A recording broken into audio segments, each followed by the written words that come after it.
أعوذ بالله من الشيطان الرجيم بسم الله الرحمن الرحيم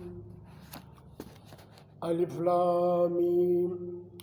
ذلك الكتاب لا ريب فيه هدى للمتقين أو كما قال الله تعالى ومن كان في هذه أعمى فهو في الآخرة أعمى وأضل سبيلا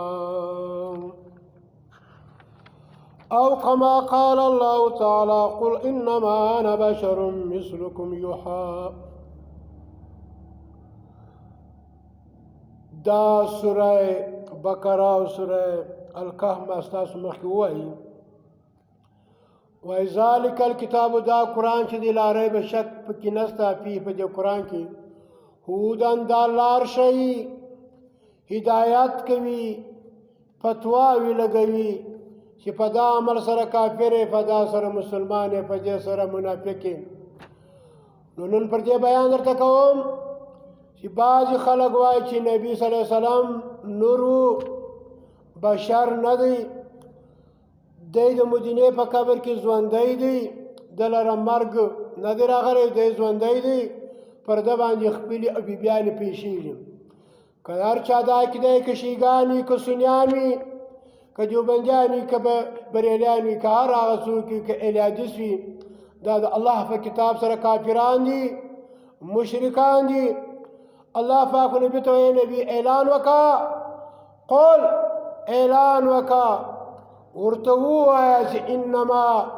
بېشکه انا زه چې بشر زه یو انسان یم مثلکم ستاسو په شان نو د نبی اسلام تر خولې مبارکې دا الفاظ الله ادا کړل چې زه ستاسو په شان انسان یم د آدم په اولاد کې یم آدم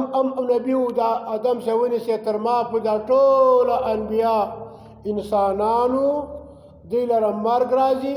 دوی به په خاورو کې خاورې کېږي او په قیامت به راکښېني لکه څه رقم چې دغه رقم په سوره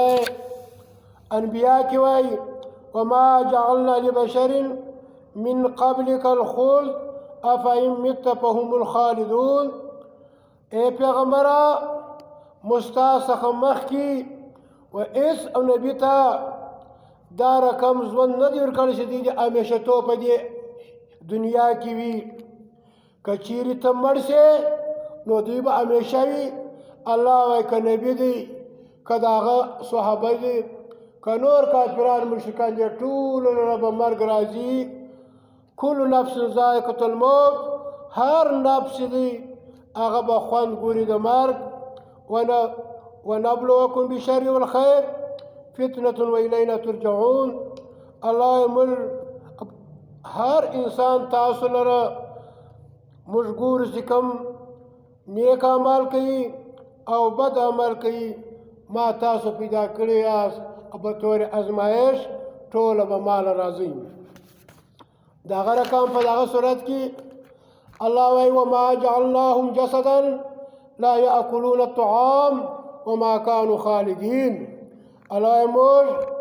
دغه انبیا دا رقم بدنونه نه دي جوړ کړي نه دي پیدا کړي چې دي خوراک نه کوي او داسې مې نه دي پیدا کړي چې همیشه یې په دې دنیا کې خامخا به دوی لره مرګ راځي نو اوس د الله قرآن سوره انبیا دا ثابته کړه چې ټول انبیا بشر وو خوراک یې کوي مرګ به راغلی او په خاورو کې خاورې شو چې څوک دا عقیده لري چې نبي ژوندی دی او اوري د جمعې په ورځ باندې او درود اوري دا مسلمان نه دی بلکې دا کافر او مشرک دی لکه څه رقم چې دغه رقم په سوره زمر کې الله وایي وانک میت وانهم میتون ثم انکم یوم القیامة عند ربکم تختصمون الله وایي بېشکه ته به هم سې مړ او دوی به هم سې مړه او بیا به تاسو ټوله په ورځ د قیامت باندې د الله په حضور کې په خپل اپس کې به خبرې کوئ انبیا به یې موږ دین ورسوئ دوی به یا رب رسول یا نه د رسولي الله ته به بیا د الله ودر ته فیصله کړي نو اوس دا وکړي ما ورونو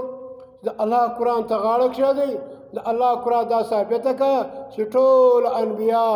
انسانان